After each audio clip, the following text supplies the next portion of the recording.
Bismillahirrahmanirrahim. Alhamdulillahirabbil alamin. Wassalatu wassalamu ala asyrafil anbiya'i wa atqal mursalin Muhammad ibn Abdillahil amin wa ala alihi wa sahbihi wa man tabi'ahum bi ihsanin ila yaumiddin. Rabbi zidni ilma warzuqni fahma. Rabbi shrah li sadri wa yassir li amri wahlul 'uqdatan min lisani yafqahu qawli. Amma ba'd. Assalamualaikum warahmatullahi wabarakatuh. Kita insyaallah akan melanjutkan kajian kita tentang pengantar ilmu akidah. Kalau pada pertemuan-pertemuan yang lalu telah kita bahas, Waalaikumsalam. Pada pertemuan yang lalu telah kita bahas tentang apa? Pembagian tauhid akidah menjadi 3 bagian. Kemudian kita katakan bahwa pembagian tauhid menjadi 3 bagian tersebut apa? Terbagi menjadi 2, ya. Kalau sekedar pembagian tauhid terbagi menjadi 3, yaitu apa? Uluhiyah, rububiyah, uluhiyah dan asma wa sifat, boleh atau tidak? Boleh. Tidak ada masalah dengan pembagian tersebut. Para ulama juga sebagian ada yang membagi tauhid menjadi 2 bagian, sebagian membagi tauhid menjadi 5, sebagian menjadi 4, macam-macam pembagiannya. Kalau sekedar pembagian tidak ada masalah. Yang jadi masalah adalah ketika pembagiannya memiliki pemahaman-pemahaman tertentu. Maka di sini kita mengatakan bahwa pembagian tersebut tidak boleh. Kemarin sudah dijelaskan dengan dalil akal dan juga dengan dalil sejarah. Insya Allah akan kita lanjutkan pembahasan tersebut. Ya, saya ulangi sedikit tentang pembahasan kemarin supaya bisa lebih paham bahwa tauhid ketika terbagi menjadi 3, yaitu apa? Ar-rububiyah.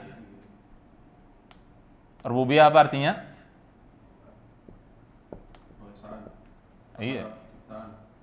Ada apa? Allah yang Maha Menciptakan. Iya. Kemarin anak kasih definisi yang gampang banget, apa itu?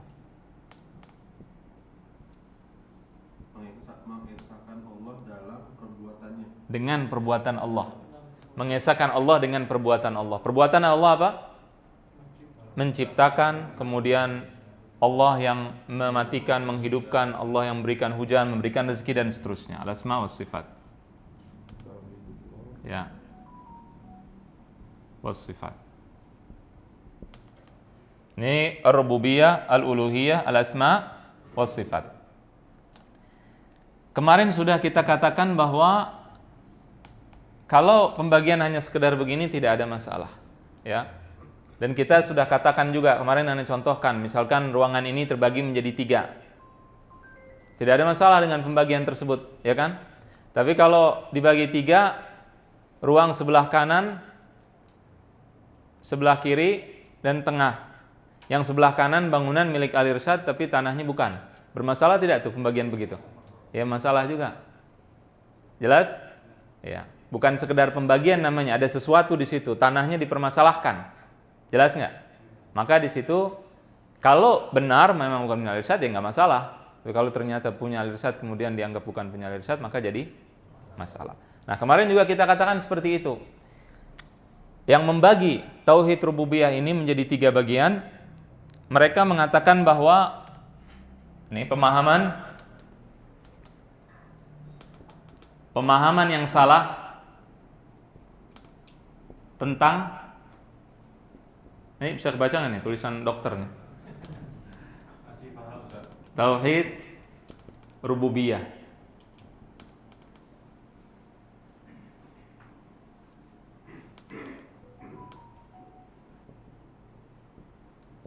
Ini ada beberapa kesalahan dalam memahami tauhid rububiyah. Ini yang akan kita selesaikan insyaallah minggu ini, minggu depan insyaallah akan kita selesaikan 1 kali atau 2 kali pertemuan lagi insyaallah. Jadi yang pertama adalah menganggap orang musyrik bertauhid. Ya, menganggap orang musyrik bertauhid. Dalam apa?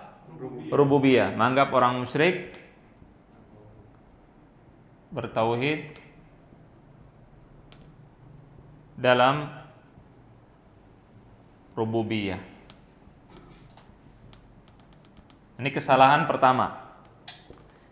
Mereka mengatakan atau sebagian orang berpemahaman bahwa orang kafir itu, orang musyrik bertauhid di dalam rububiyah. Kemarin sudah kita jelaskan bahwa pemahaman yang benar adalah pemahaman Ahlus Sunnah mengatakan bahwa rububiyah, uluhiyah, asma wa sifat, kalau salah satu sudah ada yang masalah, semua akan bermasalah. Connect jadi. Ada yang masalah di rububiyah sudah pasti sudah tidak benar di sini, tidak benar di sini. Jelas. Nah, sebagian orang mengatakan tidak. Orang musyrik benar di sini, nggak benar di sini. Uluhiyah apa artinya? Tauhid uluhiyah? Tauhid ibadah, cara mengesahkan Allah. Jadi sebagian menganggap bahwa orang musyrik itu bertauhid dalam rububiyah, mereka mengesahkan Allah, mereka percaya bahwa Allah yang menciptakan langit dan bumi, menurunkan hujan dan seterusnya, tapi pas mau ibadah nggak nyembah Allah, tapi nyembahnya siapa? Patung. Dan kita katakan itu pemahaman yang salah. Mereka punya dalil dan sebagainya. Tapi akan kita bahas tuh salahnya di mana, ya. Kemarin sudah dijelaskan. Sampai Abu Jahal dikatakan bertauhid rububiyah. Abu Jahal, Abu Lahab dan semua musuhnya Nabi bertauhid rububiyah. Tapi yang masalah di sini. Jadi kemarin juga sudah saya jelaskan bahwa kalau kita katakan la ilaha illallah, kalau diartikan ilah di sini, artinya apa? Rob. Tidak ada Rob, tidak ada pengatur alam semesta, tidak ada yang memberikan rezeki, tidak ada yang menciptakan kecuali Allah. Benar atau salah? Benar. Menurut yang berpemahaman seperti ini? Oh, salah. Salah. Dia katakan salah. Rob. Ini nggak boleh diartikan Rob. Ilaha bukan Rob. Karena ilah artinya tidak ada yang disembah. Jadi dia hanya memfokuskan di dalam tauhid uluhiyah saja. Jelas nggak ini? Yang difokuskan hanya uluhiyah, penyembahan aja. Karena Rob ini sama, kita mau orang kafir ini udah sama. Paham nggak ini? Ya. Nah kita katakan tidak seperti itu. Bagi kita tidak. Kalau dikatakan la robba illallah, benar. Tidak ada yang disembah selain Allah, benar nggak? Benar, nggak ada masalah. Yang lebih enak kita tambahkan saja. La robba wa la ma'buda illallah. La robba wa la ma'buda illallah. Bihaq illallah. Tidak ada yang Rob dan tidak ada juga yang disembah yang benar kecuali Allah. Nah, cuma ini tidak diakui. Nah, jadi ini yang pertama nih. Menganggap orang musyrik bertauhid di dalam rububiyah. Kemarin sudah kita katakan dengan dalil akal. Contoh kemarin gimana? Kita katakan misalnya ini spidol kemarin. Ya, nah, kebetulan yang kepegang spidol kan. Kalau ada orang nyembah ini, kira-kira dia tidak punya keyakinan apa-apa terhadap yang dia sembah. Bisa nggak? Nggak bisa. Ada orang nyembah patung, tapi tidak meyakini bahwa patung tersebut memiliki keramat atau memiliki kekuasaan. Bisa nggak dia sembah? Dia tahu ini batu, ini hanya sekedar batu. Cuman saya pengen nyembah nih batu. Ada nggak orang begitu? Tidak masuk akal. Jelas ini ya? Kemarin sudah dijelaskan hal ini. Jadi itu tidak masuk akal. Orang kalau nyembah sesuatu sudah pasti dia meyakini bahwa sesuatu itu memiliki sifat-sifat ketuhanan. Pasti dia memiliki sesuatu kekuasaan yang membuat dia menyembah hal tersebut. Ya. Terlepas apa yang dia sembah. Kalau dia nyembah patung, dia nyembah batu, dia nyembah sesuatu, pokoknya yang dia sembah itu pasti dia yakini. Nanti akan kita jelaskan dalil-dalilnya. Ya. Kemudian yang kedua, keyakinan yang pemahaman yang salah tentang tauhid rububiyah juga adalah meyakini sebagian besar manusia, mayoritas manusia bertauhid rububiyah.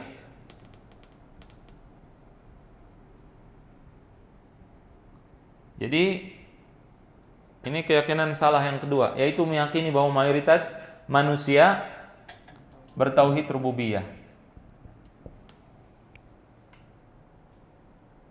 Artinya dari zaman Nabi Adam sampai zaman Nabi Muhammad SAW itu mayoritas manusia tidak bertentangan dengan para nabi di dalam uluhiyah, di dalam apa, rububiyah, bahwa Allah yang pencipta dan sebagainya, tidak ada masalah. Para nabi itu bermasalah dengan kaumnya di dalam uluhiyah. Itu mayoritas. Dan ini sudah kita jelaskan kesalahannya. Kemarin sudah dijelaskan dengan dalil apa? Sejarah. Kemarin sudah kita jelaskan bahwasannya orang India, kemudian orang Cina, orang Mesir kuno dan sebagainya, mereka memiliki Waalaikumsalam warahmatullahi wabarakatuh. Waalaikumsalam warahmatullahi.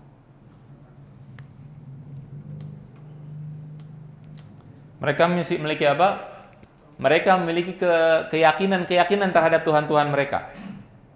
Ya, dewa Romawi, kemudian dewi-dewinya, kemudian orang India dengan Mahabharatanya dan seterusnya. Mereka semua punya keyakinan terhadap sesembahan-sembahan mereka di dalam rububiyah. Ini sudah dijelaskan. Nah, silakan antum baca sendiri bagaimana keyakinan mayoritas manusia, ya, yang musyrik terhadap Tuhan-Tuhan mereka. Apakah keyakinan mereka itu hanya sekedar di penyembahan saja, nyembah batu tanpa mereka meyakini bahwa batu tersebut memiliki keistimewaan atau tidak? Jelas? Nah, mana sudah kita jelaskan bahwa mereka semua bermasalah dalam rububiyah. Permusuhan Nabi dengan kaumnya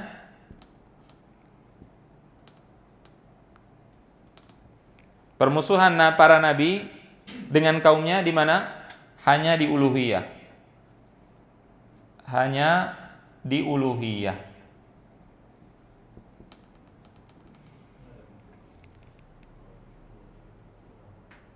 Permusuhan antara nabi dengan kaumnya hanya di uluhiyah. Nah, kemudian yang keempat, salah memahami rububiyah, arti atau salah memahami arti rububiyah.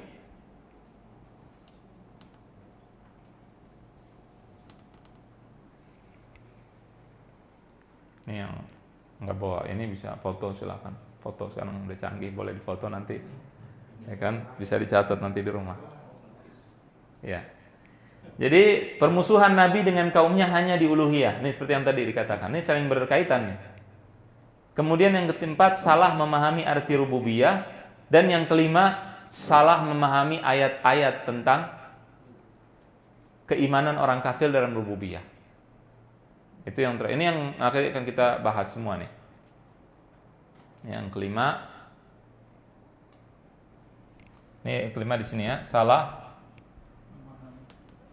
salah memahami ayat-ayat tentang keimanan orang kafir.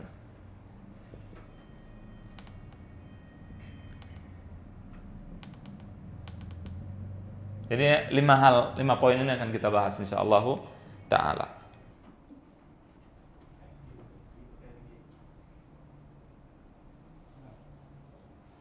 Ini sebelum kita lanjutkan,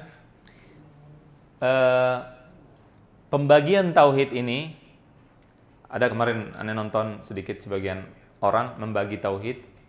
Mereka mengatakan bahwa pembagian tauhid rububiyah, uluhiyah, asma wa sifat ini dengan pemahaman yang salah tadi, ya, dia mengatakan itu sama saja dengan pembagian, misal di dalam bahasa Arab kata kerja apa namanya? Al-kalimah apa artinya? Kata. Dalam bahasa Arab kata terbagi menjadi 3, ya. Kata terbagi menjadi 3. Ada namanya fi'il apa artinya? Kata kerja.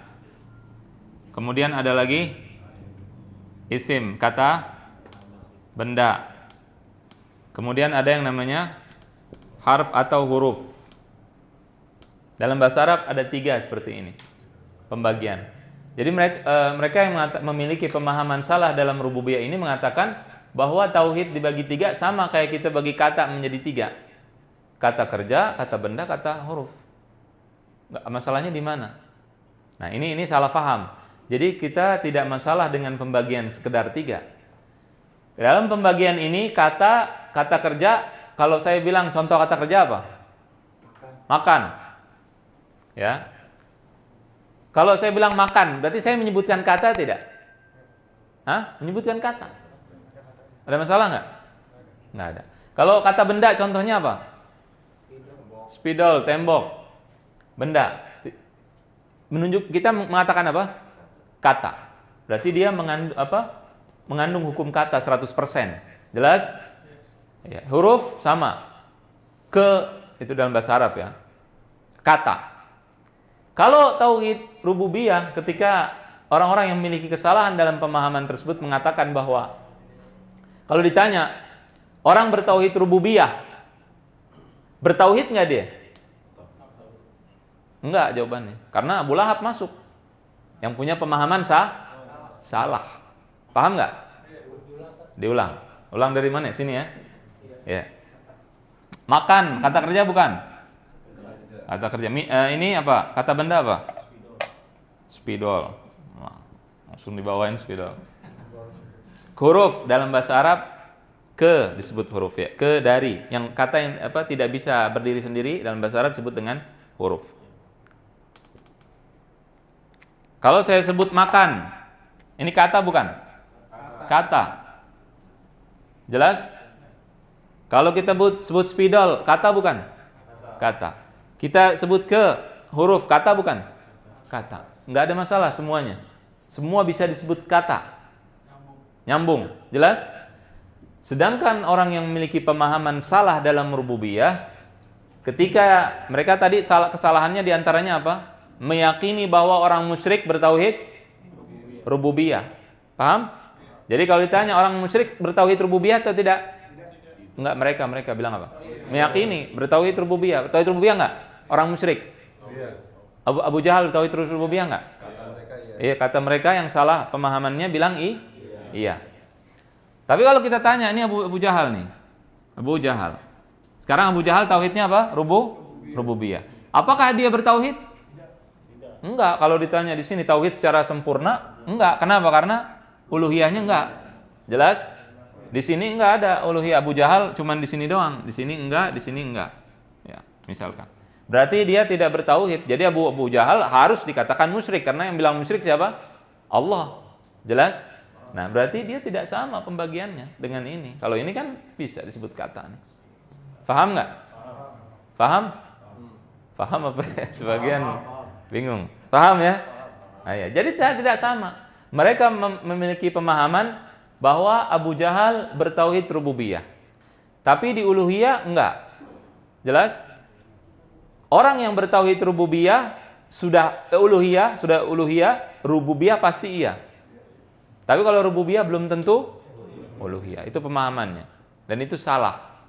Pemahaman yang benar adalah kita mengatakan orang kalau sudah rububiyah otomatis uluhiyah. Orang tidak rububiyah berarti otomatis tidak uluhiyah. Berarti Abu Jahal termasuk bertauhid tidak? Tidak. Yang benar begitu. Masalah dari rububiyah. Pasti ini masalah udah di sini. Dalilnya apa? Kita udah sebutkan 2 dalil. Dalil akal, ya ini contohkan spidol gampang tadi ya. Ada orang nyembah spidol, bismillahirrahmanirrahim. Lihat spidol nih enak bagus. Anda mau sembah deh, jadikan Tuhan. Dia nggak meyakini apa-apa terhadap spidol ini. Ini orang waras tidak? Enggak, sudah. Nggak masuk akal. Dia nyembah tapi nggak meyakini apa-apa.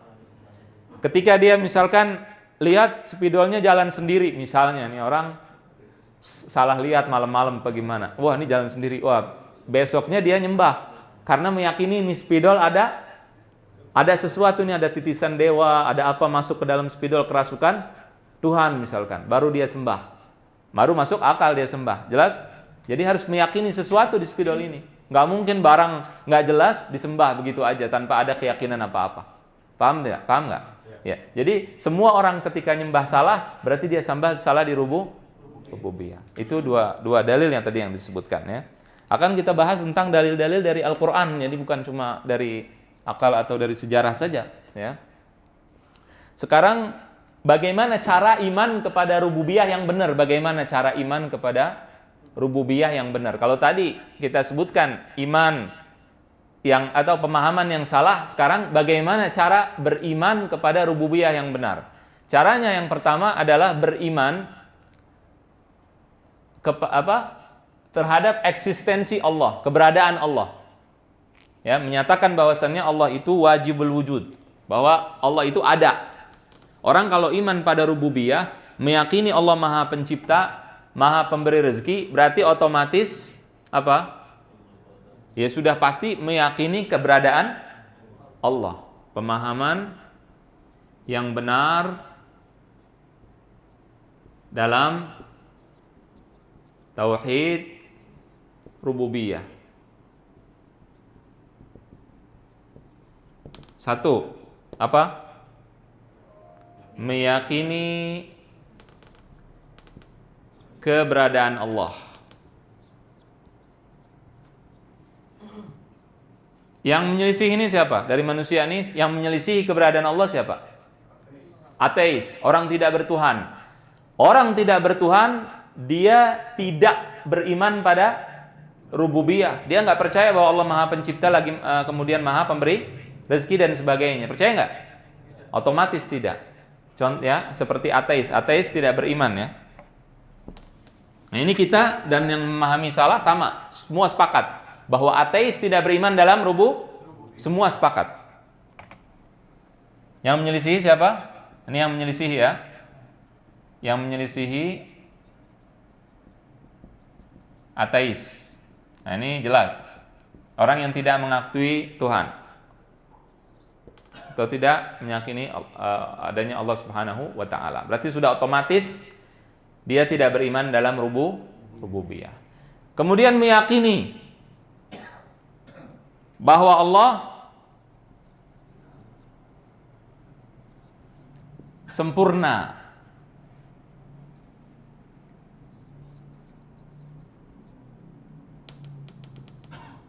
Ini Anda tulis atau diucapkan aja lebih enak?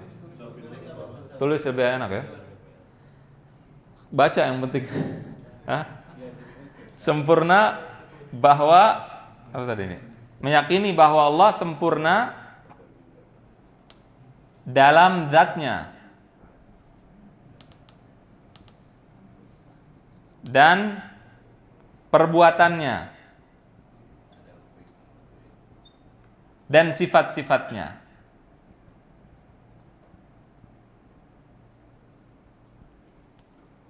Jadi kita harus meyakini bahwa Allah Subhanahu wa taala itu sempurna. Sempurna dalam apa? Dalam zat Allah, zatnya sempurna. Tidak ada yang menandingi Allah, tidak ada yang menyerupai Allah. Jadi kalau ada orang yang berpemahaman bahwa Allah itu manusia. Kalau manusia berarti dia akan masuk ke kamar mandi. Kalau ke kamar mandi dia akan apa? Buang air besar, buang air kecil. Apakah dia meyakini rububiyah Allah? Tidak. Kenapa? Karena dia tidak menganggap kesempurnaan bagi Allah di dalam zatnya. Ya. Kemudian juga di dalam perbuatannya. Ya. Perbuatan Allah sempurna. Karena yang menciptakan langit dan bumi tidak mungkin kalau tidak sempurna. Begitu juga dalam sifat-sifatnya. Nggak boleh ada kekurangan. Jadi orang Yahudi mengatakan Allah itu fakir. Betul nggak? Mereka percaya nggak terhadap Allah? Percaya adanya Allah atau tidak percaya? Percaya. Tapi meyakini Allah fakir. Apakah mereka beriman di dalam rububiyah dengan iman yang benar? Enggak. Percaya ada Allah, percaya. Tapi mereka tidak percaya kemuliaan Allah, bahwa Allah maha sempurna dalam zatnya, kemudian dalam perbuatannya dan sifat-sifatnya. Nah, yang menyelisih ini siapa? Enggak, dia percaya sama Allah nih. Yang nomor 2 percaya. Ada Allah, percaya. Tapi dia kepercayaannya itu tidak sempurna. Allah butuh anak. Nasrani. Kita kalau punya anak seneng nggak? Kenapa? Senangnya kenapa? Keturunan, penerus. Punya anak laki seneng nggak? Kenapa? Membantu kita kan? Kita butuh nggak sama dia? Butuh sama anak nggak? Butuh. Buat apa diantaranya? Membantu kita. Betul nggak? Ya, anak perempuan bantu di dapur, anak laki-laki bantu di luar. Ya. Istri. Jadi kalau ada orang meyakini adanya Allah, dia yakin Allah itu ada. Tapi dia mengatakan Allah punya anak. Apakah dia meyakini dengan sempurna Allah dalam zatnya? Enggak. Karena dia mengatakan Allah punya anak. Berarti Allah butuh. Jelas Allah kenapa nggak punya anak? Nggak butuh sama siapa-siapa. Lam yalid walam yulad. Berarti yang menyelisihi siapa?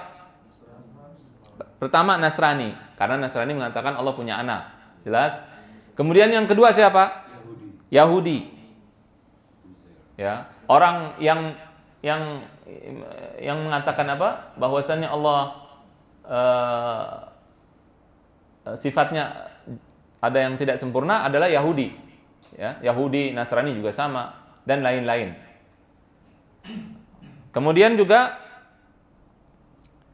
orang yang menetapkan menetapkan kesempurnaan kepada selain Allah. Jadi dia percaya dah Allah ini yang menciptakan langit dan bumi, yang memberikan rezeki dan seterusnya, akan tetapi dia juga percaya ada zat lain yang sama seperti Allah. Bisa melakukan sama seperti Allah. Dia percaya adanya Allah. Tapi percaya kepada Hubal, kepada dewa ini, kemudian dewa itu, bahwa dia bisa melakukan yang dilakukan oleh Allah.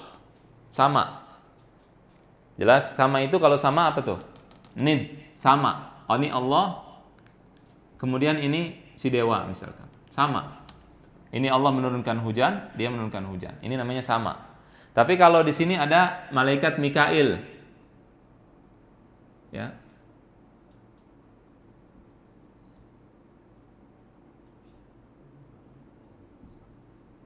Mikail. Ini kafnya panjang, ini huruf hamzah, Mikail. Yang apa namanya? Malaikat Mikail yang apa? Menurunkan hujan di sini, ya. Jadi kemudian malaikat, kemudian bawahnya baru hujan. Apakah sama dengan Allah malaikat? Enggak, pesuruh Allah, enggak ada masalah. Paham? Yang jadi masalah ketika disamakan dengan Allah. Paham atau tidak? Paham. Berarti yang menyelisihi nomor 2 ini siapa? Yahudi.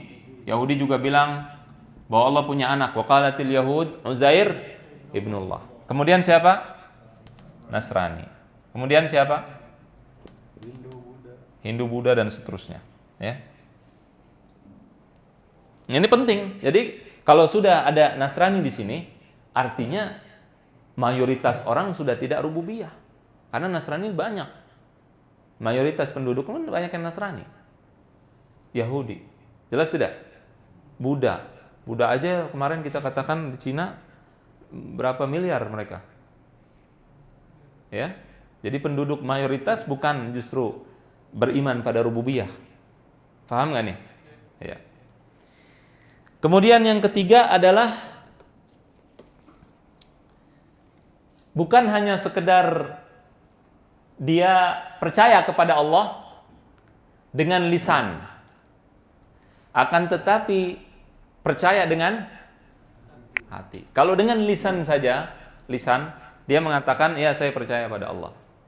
Tapi dalam hatinya tidak percaya, maka dia tidak beriman pada rububiyah. Jadi yang ketiga apa? Harus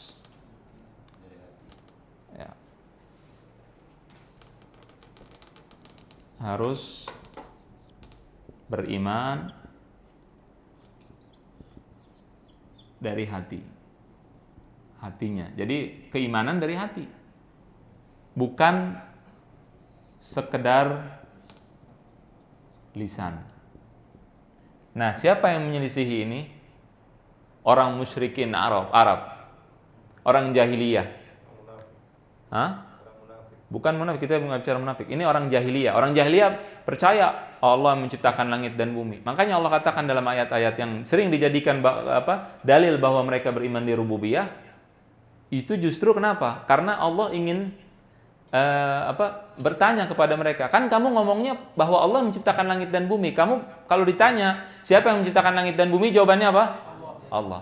Tapi kenapa nggak percaya misalkan Allah yang membangkitkan orang sudah mati misalkan. Contoh, za'amal ladzina kafaru allan yub'atsu. Qul bala wa rabbi la tub'atsun. Itu contoh, orang kafir menduga bahwa mereka tidak akan dibangkitkan. Nah, kalau mereka percaya rububiyah, kok mereka tidak beriman bahwa mereka akan dibangkitkan? Jelas? Berarti keimanan mereka cuma di mulut, di lisan. Nah, itu yang dijelaskan oleh para ulama di tafsir-tafsirnya tentang ayat-ayat yang nanti juga akan kita bahas tersebut. Ini yang menyelisihi siapa? Orang musyrik. Ya, foto lagi. Orang musyrik. Jahiliyah. Jahiliyah.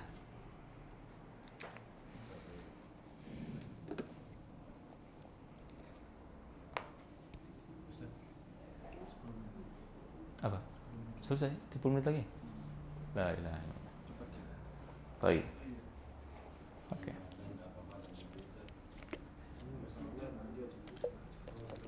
Baik. Ini silakan difoto yang mau foto. Jadi intinya adalah kemudian kata-kata ilah yang disembah, zat yang disembah dengan kata Rabb itu berkaitan. Para ahli bahasa mengatakan bahwa ahli bahasa mengatakan bahwasannya alihah atau ilah, ya, ilah apa artinya dalam bahasa Indonesia? Tuhan, ya. Itu disebut dengan alihah karena mereka meyakini bahwasannya ibadah itu berhak untuk diberikan kepada sesembahan-sesembahan tersebut. Keberhakan tersebut berasal dari rububiyah yang mereka miliki. Rububiyah apa artinya? Sifat ketuhanan. Jelas? Jadi patung-patung yang disembah itu ketika dinamakan dengan alihah atau ilah karena mereka berhak untuk disembah menurut orang-orang Arab jahiliyah. Nah, di sini kita akan jelaskan nih satu-satu nih ayat-ayat di dalam Al-Qur'an tentang tiga hal ini. Tapi yang pertama karena disepakati kita tidak terlalu banyak bahas. Yang kita bahas yang nomor 2 dan yang nomor 3. Allah berfirman, wa qalatil yahudu Uzairun ibnullah. Orang Yahudi berkata bahwasannya Uzair itu adalah anak Allah. Ini penyimpangan dalam rububiyahnya apa nih? Cepat kita bareng-bareng. Hah? Iya, bahwasannya Allah punya anak. Ini silakan dicatat kalau mau catat ayatnya. Jadi tahu. Ya, ada yang bilang besok Yahudi bertauhid rububiyah. Catat ayat Taubah ayat 30. Ya, ini yang melakukan penyimpangan dalam rububiyah.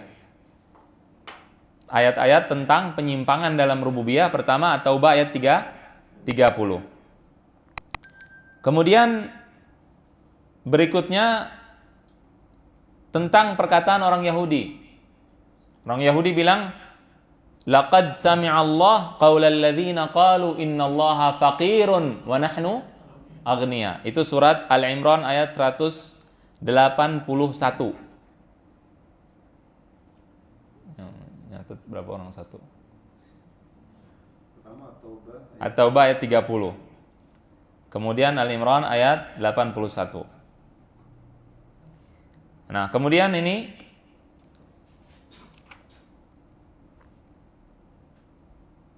orang yang meyakini Allah itu miskin, apakah rububiyahnya benar?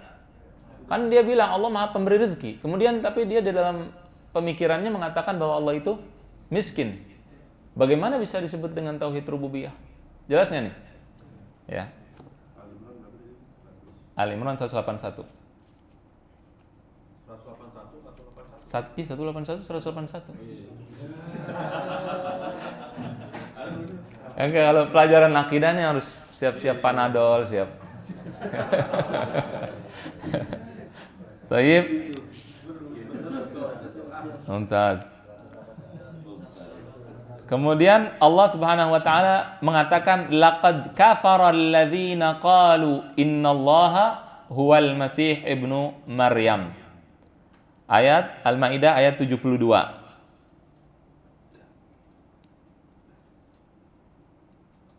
Kenapa dikatakan kafir oleh Allah orang-orang yang mengatakan bahwasannya Nabi Isa itu adalah Tuhan itu adalah Isa bin Maryam, Nabi Isa, Yesus. Kenapa?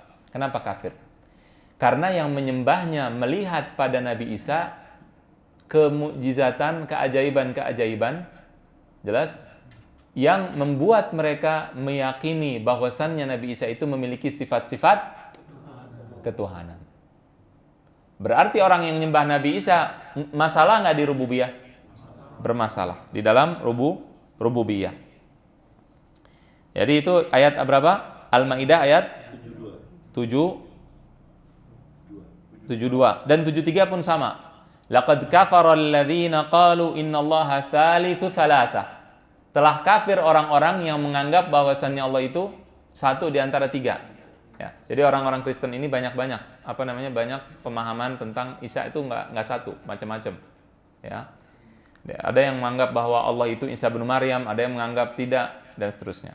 Nah, dalam Al-Maidah 73 ini juga dia kafir, orang-orang Kristen kafir karena menganggap bahwasannya Allah itu tiga oknum. Satu tapi tiga, tiga tapi satu, trinitas. Kenapa?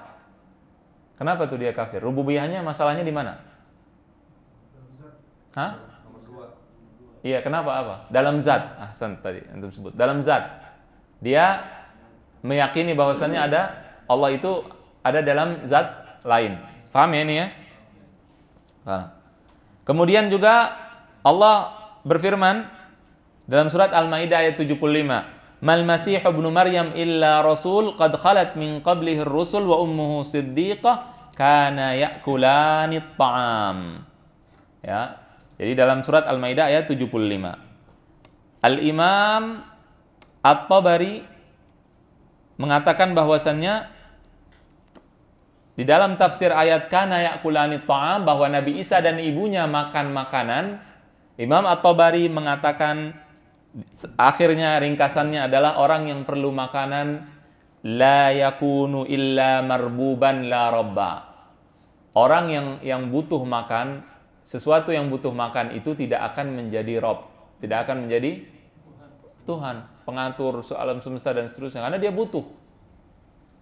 Jelas? Ya, dia tidak akan memelihara alam semesta, dia akan dipelihara. Jadi ayat ini Allah turunkan untuk membatalkan apa? Keyakinan rububiyah siapa? Rububiyah orang-orang Nasrani. Rububiyah kayak apa? Rububiyahnya Isa bin Maryam yang diyakini oleh orang-orang Nasrani. Ada yang masih ada waktu? Tuh. 5 menit. La haula wala quwwata. Kemudian orang kafir di dalam Al-Qur'an surat wa annahu huwa rabbus syi'ra. Ini surat An-Najm, ayatnya ayat berapa ini Najm? Awal ayat An-Najm. Dan sesungguhnya Allah adalah Rabb Asy-Syi'ra. Asy-Syi'ra itu nama bintang. Ini dalam tafsir dikatakan bahwasannya bintang ini disembah oleh orang musyrikin Arab jahiliyah, disembah oleh mereka. Kenapa disembah? Karena dianggap bahwa bintang ini yang menurunkan hujan. Nah, berarti ketika orang Arab jahiliyah meyakini bahwasannya yang menurunkan hujan adalah bintang tersebut, maka dia bermasalah dalam apa? Tauhid rububiyah. Ini kita bawa sekarang dalil-dalil dari Al-Qur'an. Ya, kalau kemarin belum bawa dalil Al-Qur'an, sekarang kita bawa dalil dari Al-Qur'an. Rasulullah bersabda dalam hadis riwayat Al-Imam Bukhari dan Imam Muslim dari hadis Nabi sallallahu alaihi wasallam. Rasulullah bersabda, "Shallana Rasulullah sallallahu alaihi wasallam salat as-subh bil Hudaybiyah ala ithri sama'in kanat min al-lailah falamma ansaraf aqbala 'ala an-nas faqala hal tadruna madza qala rabbukum?" Apakah kalian tahu apa yang Tuhan kalian katakan? Qalu Allahu wa rasuluhu a'lam. Mereka mengatakan ketika Rasulullah sedang jalan dengan sahabatnya, Rasulullah bertanya, tahukah kalian apa yang Allah katakan? Kemudian para sahabat mengatakan Allah dan Rasulnya lebih tahu. Kemudian Rasulullah bersabda, qala asbaha min ibadi mu'minun bi wa kafir. Sebagian hambaku ada yang mukmin beriman dan ada yang kafir. Fa amma man qala mutirna bi fadlillahi wa rahmatih fadzalika mu'minun bi wa kafirun bil kaukab. Barang siapa yang mengatakan bahwasannya kita diberi hujan oleh Allah dengan rahmat Allah dan dengan kemuliaan dari Allah, berarti dia muslim dengan mukmin beriman kepada Allah dan dia kafir terhadap bintang-bintang. Karena ini nih, karena tadi ayat yang saya sebutkan tadi. Wa amma man qala bi nau'i kadza wa kadza fadzalika kafirun bi wa mu'minun bil kaukab. Barang siapa yang mengatakan bahwasannya turun hujan ini karena bintang ini atau bintang itu atau planet ini atau planet itu, berarti dia kafir terhadap Allah dan beriman kepada planet tersebut. Jadi masalah apa nih? Rububiyah. Dulu baru nyerempet kemana? Uluhiyah. Paham ya? Ayatnya tadi Ayat surat An-Najm. Annahu huwa rabbu asy-syi'ra. ayat berapa? An-Najm. Ayatnya Allahu a'lam lupa.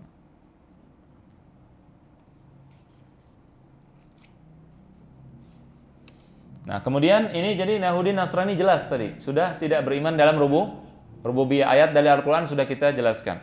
Kemudian orang-orang jahiliyah, orang musyrik, mereka juga tidak beriman di dalam rububiyah. Dalilnya ayat surat Shad ayat 5. Aja'alal alihata ilahan wahidan inna hadza la syai'un ujab. Ini ayat-ayat ini penting ditulis. Jadi kita paham nanti. Apakah Nabi Muhammad mau menjadikan sesembahan-sembahan ini cuma satu sembahan? Jadi ini orang-orang musyrik jahiliyah ini protes sama Nabi. Nabi kan nyuruh nyembah kepada siapa? Allah, mengesahkan Allah. Berarti nyuruh apa? Tauhid, mengesahkan Allah. Tapi orang musyrik protes. Kok sesembahan yang banyak mau dijadiin satu? Kenapa dia protes seperti itu? Karena rububiyahnya bermasalah. Iya. Apa alasannya? Di mana masalah di rububiyahnya? Nah, di sini dijelaskan di tafsir. Ya, ulama makanya menjelaskan. Al-Imam At-Tabari menjelaskan dalam tafsirnya, wa qala haula'il kafirun alladzina qalu Muhammad sahirun kadzdzab. Orang-orang kafir yang mengatakan bahwa Nabi Muhammad itu tukang sihir, pendusta. Ya. Apa yang dikatakan? Aja'ala Muhammad al-ma'budati kullaha wahidan. Apakah Nabi Muhammad SAW, mereka tidak mengatakan Nabi, saya tambahin, menjadikan bahwa sesembahan itu cuma satu? Yasma'u du'a'ana jami'an, mendengar doa kita semua kalau satu Tuhannya. Berarti masalah di rububiyah. Kenapa? Dia menganggap bahwa Allah ini nggak mampu mendengar semua. Berarti permasalahan pertama di mana? Di rububiyah. Dan bahwasannya apakah Tuhan itu semua? Kalau cuma satu bisa mendengar doa kita miliaran orang ini semua? Ya. Tadi surat Shad ayat 5. Wa ya'lamu ibadata kulli 'abidin abadahu minna. Apakah nanti kalau Tuhan cuma satu bisa mengetahui ibadahnya orang yang beribadah kepadanya? Semua orang ini yang lagi ibadah dia tahu semua. Berarti ada masalah di mana? Dalam rububiyah. Dia tidak tahu bahwa Allah itu Sami'un Alim, Maha mendengar dan Maha mengetahui, sempurna. Berarti muskilah di rububiyah, masalah di rububiyah. Kemudian juga orang kafir ini, mereka ketika nyembah patung-patung mereka yang ada di Mekah, penyembahan tersebut, jadi ada Lat, ada Hubal, dan sebagainya, patung-patung tersebut ketika disembah, kenapa mereka sembah? Karena mereka menganggap, mereka percaya dengan adanya Allah. Allah itu seperti raja. Raja butuh pasukan, butuh pangeran butuh pemimpin di wilayah. Wilayahnya Allah ini kekuasaannya besar. Ada Mekah, ada Madinah, ada Indonesia, ada Amerika. Ini gimana kok satu ngurusin semua? Kan harus perlu bantuan. Allah ini yang bantu siapa?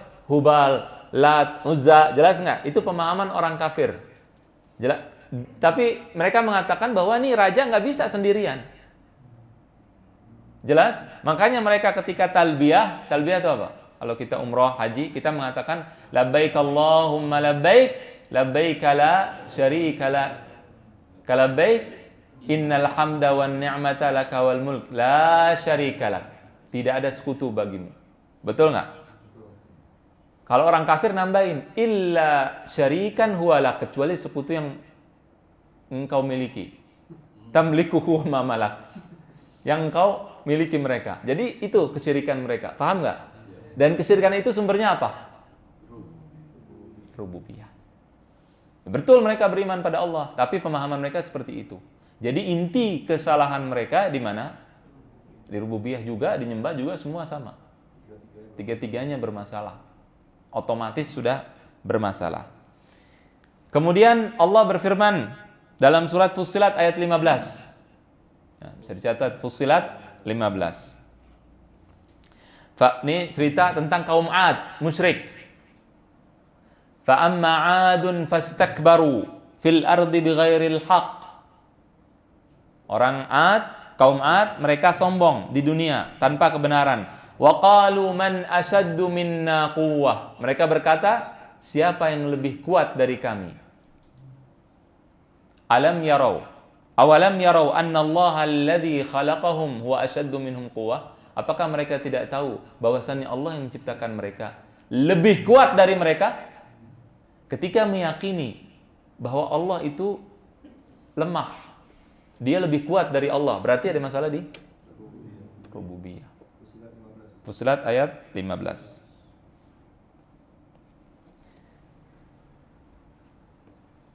Habis 2 menit, Masya Allah. Qul huwallahu ahad, Allahu as-samad, lam yalid wa lam yulad. Sebab turun ayat ini, surat apa tuh? Tahu semua. Al-Ikhlas. Ayat ini kata Al-Imam At-Tirmidzi, ya, dalam riwayatnya juga Al-Imam Hakim dalam kitab Al-Mustadrak, bahwasannya orang musyrik mengatakan, ya Muhammad, ini orang musyrik jahiliyah yang dikatakan beriman di rububiyah. Mereka mengatakan iman di rububiyah. Ini sebab turun ayat surat Al-Ikhlas karena perkataan dari orang-orang musyrik mengatakan, ya Muhammad unsub lana rabbak. Minta silsilah Tuhanmu. Orang musyrik bilang gitu. Minta silsilah Tuhan. Maka Allah menurunkan qul huwallahu ahad, Allahus samad, lam yalid wa lam yulad. Orang yang meyakini bahwasannya Allah itu punya silsilah, masalah nggak di rububiyah? Masalah berat. Jelas? Baik.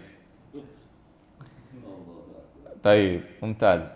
Kemudian juga di sini dalam Al-Qur'an surat Fussilat, masih ayat Fussilat 22 dan 23 ya. Wa ma kuntum tastatiruna an yashhada 'alaikum sam'ukum wala absarukum. Di dalam tafsir dikatakan mereka orang-orang kafir menganggap bahwa mereka bisa menutupi dosa-dosa mereka dari Allah Subhanahu wa taala. Bahwasannya Allah tidak mendengar mereka. Di sini dikatakan atarawun annallaha yasma'u kalamana hadza. Ini mereka orang-orang kafir sedang berbicara. Kira-kira apakah Allah itu mendengar perkataan kita? Maka jawabannya apa? Ini perbicaraan antara orang kafir. Mereka menjawab, inna idza rafa'na aswatana sami'ah. Kalau kita keras ngomongnya, Allah dengar. Wa illam narfa' lam yasma'. Kalau nggak keras-keras, Allah nggak dengar. Masalah nggak di rububiyah? Masalah. Jelas atau tidak jelas? Kemudian in sami'a minhu syai'an sami'ahu kullah. Sebagian mengatakan oh enggak begitu, bukan masalah keras enggak keras. Masalahnya kalau udah dengar dikit, dengar semua. Jelas?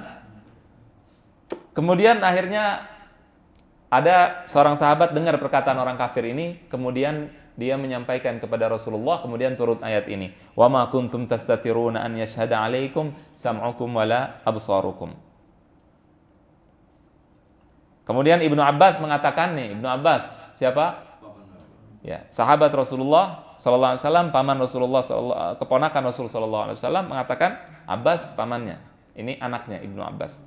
Kanal kuffar yaqulun innallaha la ya'lamu ma fi anfusina. Sesungguhnya Allah tidak tahu apa, orang kafir dulu mengatakan sesungguhnya Allah tidak tahu apa yang ada dalam hati kami. Walakinnahu ya'lamu ma yadhhar, akan tetapi yang tampak Allah tahu.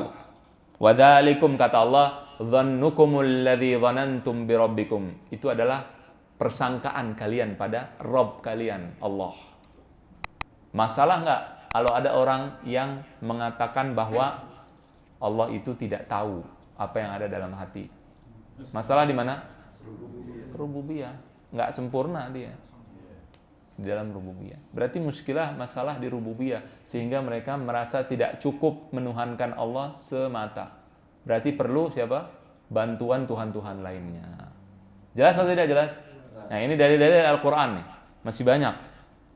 Ya, akan kita lanjutkan insyaallah pada pertemuan minggu depan. Ya, insyaallah pertemuan minggu depan akan kita bahas tentang penyimpangan tadi. 4, ada berapa tadi yang tulis? Ada 5 kalau nggak salah ya. Apa saja? Coba sebutkan. Bisa tambah sedikit? Bisa. Boleh. Apa saja tadi yang disebutkan? 5. Pertama, penyimpangannya apa? Orang musyrik bertauhid dalam rububiyah. Orang musyrik bertauhid dalam rububiyah udah dibahas. Kemudian meyakini mayoritas manusia bertauhid rububiyah. Ini sudah dibahas kemarin, dijelaskan bahwa itu salah. Sejarah-sejarah umat-umat terdahulu silahkan dibaca. Kemudian permusuhan para nabi dengan kaumnya hanya dalam uluhiyah. Ini akan kita bahas dan ini salah menurut Al-Qur'an. Dalil-dalilnya akan disebutkan insyaallah pada pertemuan berikutnya. Demikian wa sallallahu wasallam ala nabiyina Muhammad wa ala alihi washabbihi ajma'in.